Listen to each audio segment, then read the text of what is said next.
Assalamualaikum warahmatullahi wabarakatuh. Selamat pagi Budian dan teman-teman semua. Pada kesempatan kali ini, kami dari kelompok 10 akan mempresentasikan materi tentang sistem moneter.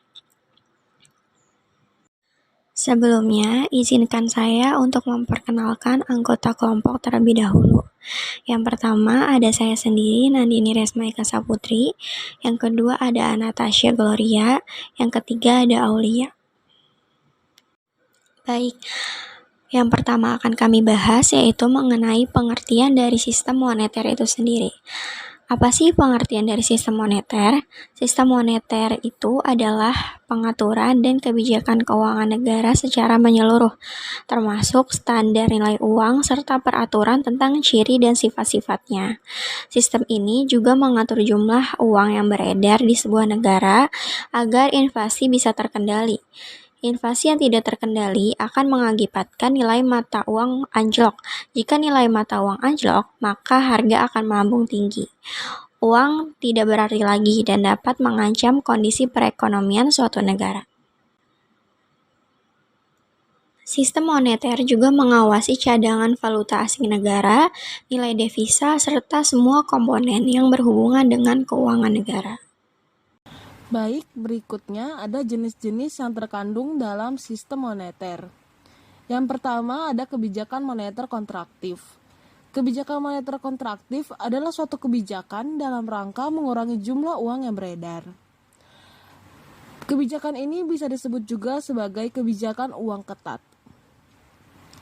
Tujuan dari kebijakan ini adalah untuk menurunkan tingkat inflasi dengan mengurangi jumlah uang beredar dalam perekonomian.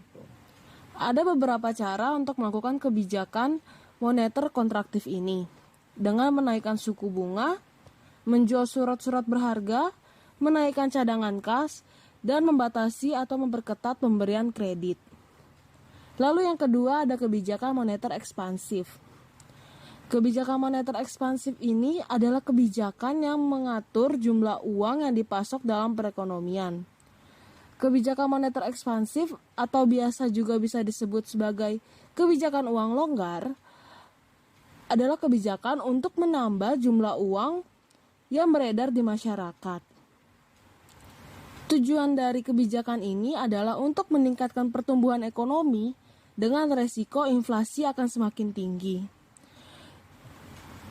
Kebijakan ini melakukan penambahan uang yang beredar dalam masyarakat agar roda perekonomian semakin berjalan cepat.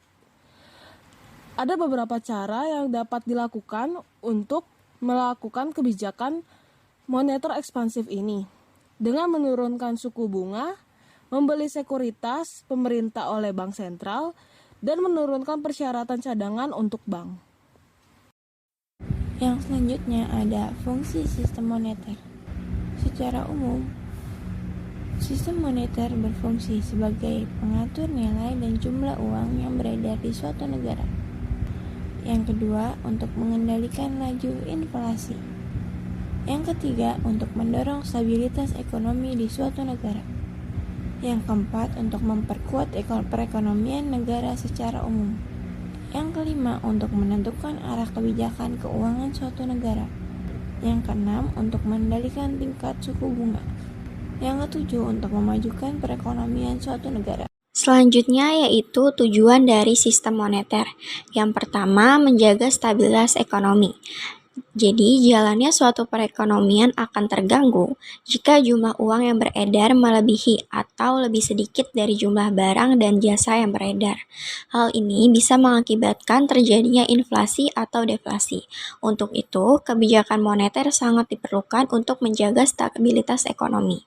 Yang kedua, menjaga stabilitas harga tinggi. Harga yang tinggi bisa mengakibatkan turunnya permintaan, yang mengakibatkan pula turunnya produktivitas dunia usaha. Jika harga terlalu tinggi, pemerintah juga mengurangi jumlah uang yang beredar di masyarakat, demikian pula sebaliknya. Yang ketiga, dapat meningkatkan kesempatan kerja. Hal itu dilakukan dengan menerapkan kebijakan moneter, yaitu mengatur jumlah uang yang beredar di masyarakat, maka perekonomian akan menjadi stabil. Hal ini mendorong dunia usaha untuk melakukan investasi baru, hingga bisa menyerap tenaga kerja dan meningkatkan kesempatan untuk bekerja.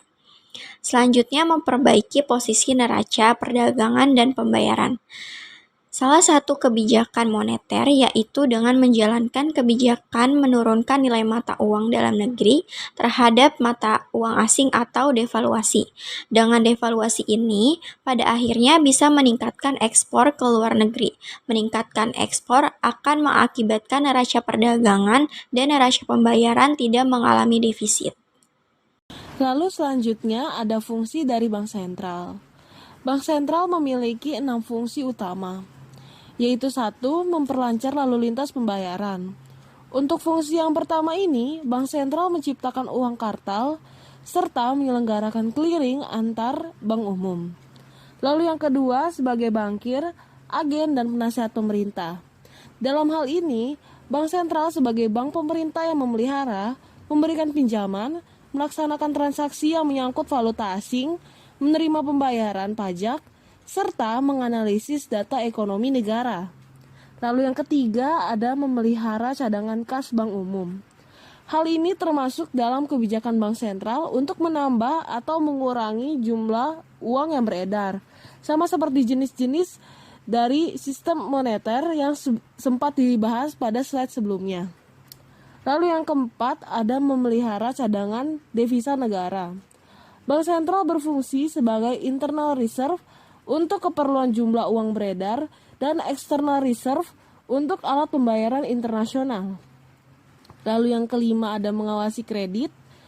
Keenam, mengawasi bank, di mana bank sentral membentuk otoritas jasa keuangan atau OJK sebagai lembaga pengawas sektor jasa keuangan.